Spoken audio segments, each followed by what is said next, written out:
신사적이고 낭만적이고 교육적이며 명예로운 박물관에 오신 여러분들을 진심으로 환영합니다. 저는 이번 애니박물관의 캐스터이자 해설자인 김날주입니다. 애니박물관은 나 혼자 알기 아까운 애니 캐릭터나 작품을 제 꼴리는 대로 정하는 아주 교양적인 프로그램입니다. 그리고 저희가 첫 번째로 알아볼 전시물은 마법사의 신부 주인공 하토리 치세입니다.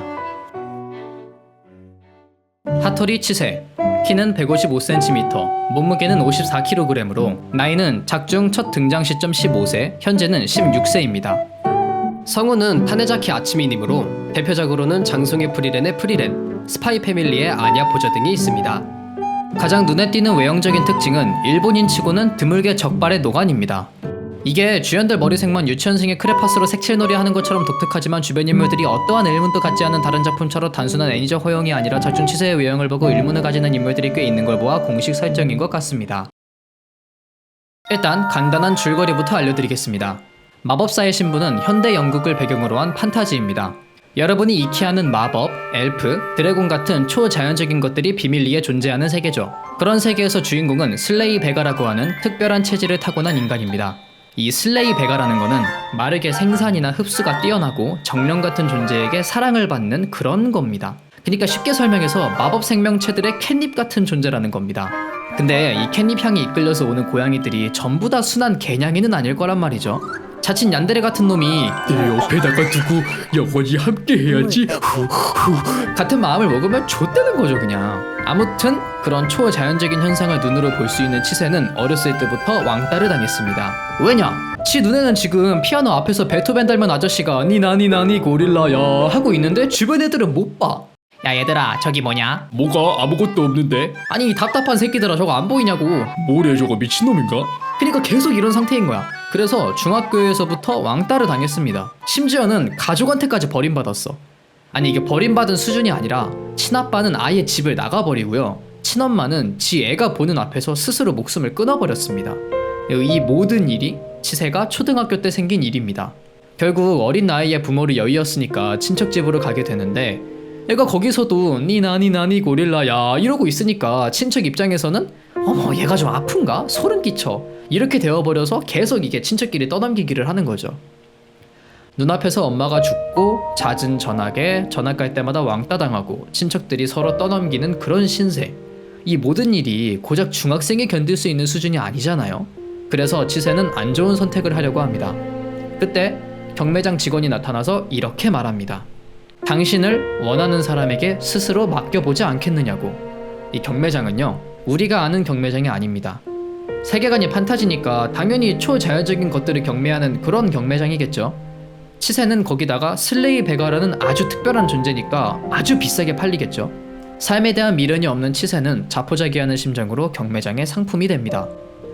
그리고 경매가 진행되는 가운데 어떤 자가 나타나서 이렇게 말합니다. お客様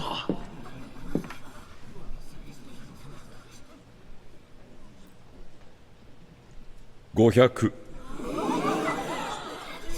決めた。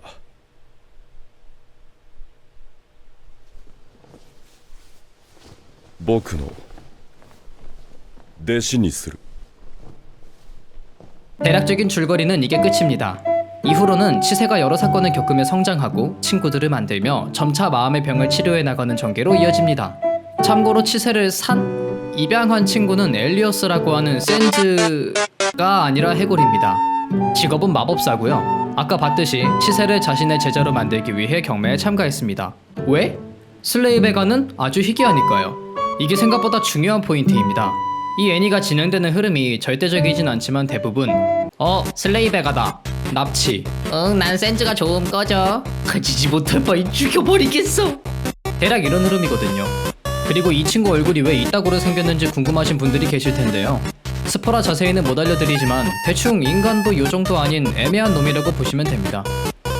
아무튼 이 센즈가 아니라 엘리어스는 자신의 저택에 치세를 데려오고 여러 마법을 가르쳐줍니다. 여기까지 말했을 때 감이 좋은 분들은 한 가지 의문을 가지게 됐을 겁니다. 이거 제목이 마법사의 신부인데 대체 신부는 어디 있냐? 이런 식이면 마법사의 제자로 해야 하는 거 아니냐? 그거는 애니메이션 1화를 보시면 알 수 있습니다. 帰ったらその手を手当てしないとね。未来の僕の奥さんに傷が残っちゃ大変だ。奥さん？誰が誰の？あれ言ってなかったっけ。君を買ったのはもちろん弟子にするつもりでもあるけど、僕は君を僕のお嫁さんにするつもりでもあるんだ。はい？ 공식 설정상 나이가 수백 세 이상의 심지어 인간도 아닌 녀석이 자신과 종족에 다른 인간, 그것도 15살의 정신병에 있는 미성년자 여자아이를 신부로 만들겠다는 걸로도 모자라 그 신부로 소개팅도 공식적인 청혼도 아니고 경매장에서 돈으로 사버리는 게 미친 X 새끼로 보이겠지만 오해이니 잠시 제 변호로 들어주시길 바랍니다. 그러니까 이게 어떻게 된 거냐면 엘리어스라는 캐릭터는 감정이 없는 친구입니다. 기본적으로 슬픔, 기쁨, 분노 같은 걸 느낄 수 없는 몸이죠. 그러나 그는 인간적인 감정을 품고 싶어 했습니다.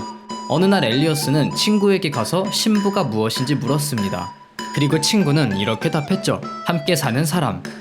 사랑이라는 감정을 이해하지 못하는 엘리어스이기 때문에 신부로 삼겠다는 말을 아무렇지 않게 뱉어낼 수 있었던 거죠. 좀 변명이 됐나요? 그럼 본격적으로 하토리 치세에 대해 자세히 파고 들어가 볼까요? 첫 번째로 성격입니다. 대체로 차분하고 얌전합니다. 기본적으로 낯을 가리는 스타일이지만 과거 트라우마가 더해져 조금 더 예민합니다. 솔직히 지금까지 당했던 억가를 생각해보면 눈 돌아서 누구 하면 담가도 이상할 게 없는데 정신병 한두 개 정도로 끝난 게 대단한 수준이긴 합니다. 하지만 자아가 형성될 중요한 시기 때 사랑받지 못해서 자존감이 바닥을 치다 못해 그냥 없습니다. 그런 상태에서 센지가 자신을 걷어주고 사랑을 주니 의존증이 생겨버립니다. 이게 단순히 저 사람이 좋아, 저 사람을 위해 살래 이 정도 수준이 아니라 나는 저 사람의 소유물이야, 그러니까 내 자아는 필요 없어 라며 지금까지 존재했던 무수히 많은 얀데레들의 뺨아리를 갈겨버리며 이것이 진정한 사랑이다라는 보법이 다른 뒤틀린 애정을 보여줘버립니다. 물론 스스로 살아있을 의미도 가치도 찾지 못했던 치세였기에 그런 자신을 걷어준 센지가 엄청난 은인으로 보이긴 하겠지만 이건 정도가 너무 심해요. 실제로 작중에서 여러 캐릭터들이 센지에게 너무 의지하지 말고 스스로를 소중히 여기라는 충고를 자주 해주는데 틀어먹지를 않습니다. 이런 성향이지만 아이러니하게도 이런 성향이기 때문에 남편이자 스승인 센지에게 골칫덩이입니다. 본인을 전혀 소중하게 대하질 않으니까 위험한 일에 자주 휘말리거든요. 엘리어스 입장에서는 기껏 큰맘 먹고 비싼 돈으로 제자 겸 아내를 구했는데 그 대상이 개복치야. 마지막으로 이제 치세의 주변 인물들을 알아봅시다. 남편은 아시다시피 센지고요. 사형마가 있습니다. 이름은 룻. 성우분들이 허구한 날 루츠라고 부르고 다녀서 저도 루츠인 줄 알고 있었는데 룻이 맞는 표기라고 하더라고요. 종족은 개입니다. 평범한 개는 아니고요. 묘지를 지키는 검둥견입니다. 인간폼도 존재합니다. 평소에는 치세의 그림자 속으로 들어가 쉬고 있다고 하네요. 포켓몬 마냥 룻이라고 부르면 냅다 튀어나옵니다. 그리고 원작과는 다르게 애니판에서는 대식가라고 하네요. 그리고 이 이쁘장하게 생긴 친구는 실키입니다. 생긴 것 보고 인간으로 착각할 수도 있지만 엄연한 집요정입니다. 직업은 메이드로 저택의 청소와 요리 같은 집안일을 한다고 하네요. 말을 못하는 건지 안 하는 건지는 모르지만 작중 입을 연 적이 한 번도 없습니다. 집요정이라 그런지 집 밖으로는 나가지 못하는 걸로 보입니다. 그래서 엘리어스나 치세가 오랫동안 외박을 하게 되면 쓸쓸하게 혼자 기다린다고 하네요. 또 치세를 굉장히 아껴주는 엄마 같은 존재입니다. 지금까지 하토리 치세라는 캐릭터에 대해 알아보았습니다. 사실 누군가가 저한테 진짜 머리부터 발끝까지 취향인 캐릭터가 있냐라고 물으면 저는 일만의 고민도 하지 않고 항상 치세를 고릅니다. 캐릭터를 떠나서 친구가 애니 추천을 부탁하면 항상 마법사의 신부를 선택하기도 하고요. 작품 자체의 완성도가 정말 뛰어나서 시간이 나시면 꼭 한 번쯤 보기를 추천드립니다. 마음이 무너진 주인공이 가족과 친구를 통해 치유해 나가는 잔잔한 힐링물을 좋아하시는 분들, 이세계나 하렘 같은 클리셰에서 벗어나 정통 판타지의 맛을 느껴보시고 싶은 분들, 그런 분들에게 마법사의 신부 강추드립니다.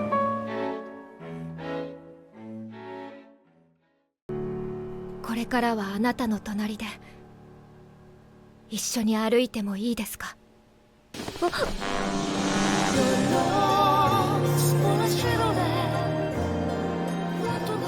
もちろん君は僕のお嫁さんなんだから。